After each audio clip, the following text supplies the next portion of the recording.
ito. Unbox natin si BOLAIMEI.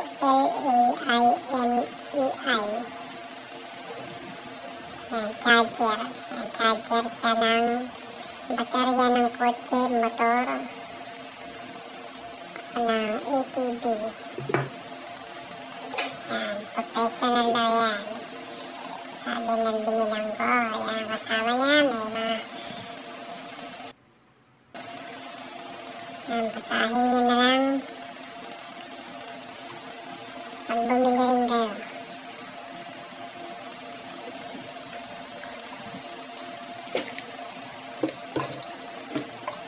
Yan, kulay dilaw siya.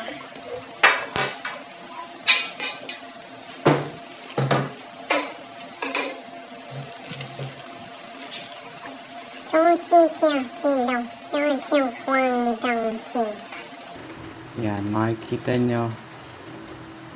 Yan, meron switch siya kung saan malalagay, kung sa kotse or sa motor. Yan lang. Tapos may tatlong ilaw. Yan, nakalagay. Charging 12 volts saka 24 volts. Yan, itsura niya. Sa ilalim, sa likod, saksakan niya. Lagyan nyo na lang ng adapter.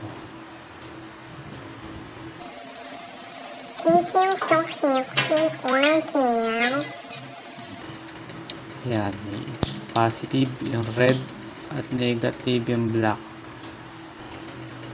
Yan, lagyan nyo yung charger sa adapter. Yan, pag nakasaksak siya, yun itsura niya sa umpisa. Lagyan mo sa kotse. Kasi i-charge ko ngayon ay baterya ng kotse na 12 volts. Yan, wala pa siya, di ba?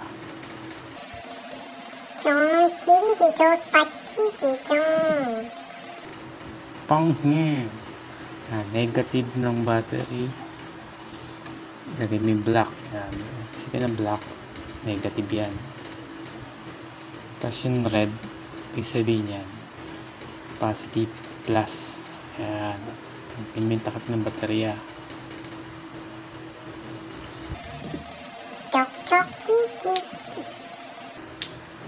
Yan, ang magiging itsura niya. Mag-ilaw siya sa 12 volts. Yan, charging. Magalaw na yung bar niya. 25% ang laman niya ngayon. Yan, pinupuno niya na yung 25.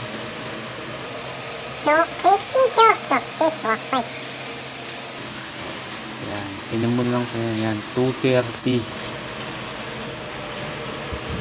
Yan, pang 50% na yung pinupuno niya.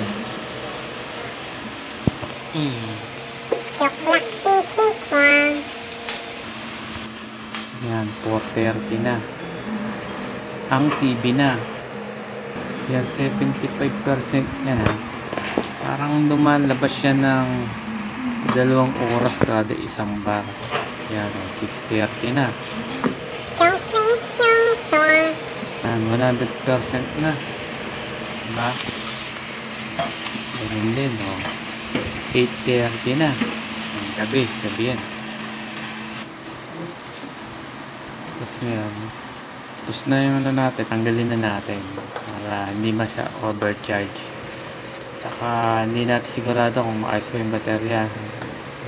Hindi yata kailangan punuin na 100%.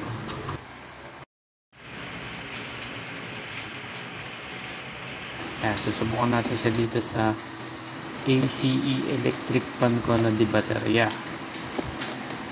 Yan, di baterya yan. Meron din siyang negative, positive.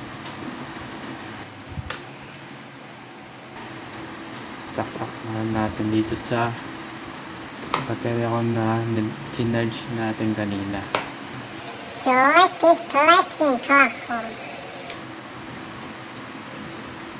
Yan, red ulit sa red, black sa black, negative. Yan, Open na natin ngayon. Subukan natin kung gagana. Up. Oh. At gumana. Convincing. Diba? Gumana siya. Ibig sabihin, maayos pa yung baterya natin.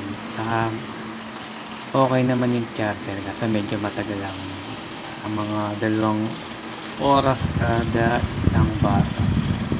Inabot siya ng 8 hours. Tama. Yan siya. Charger.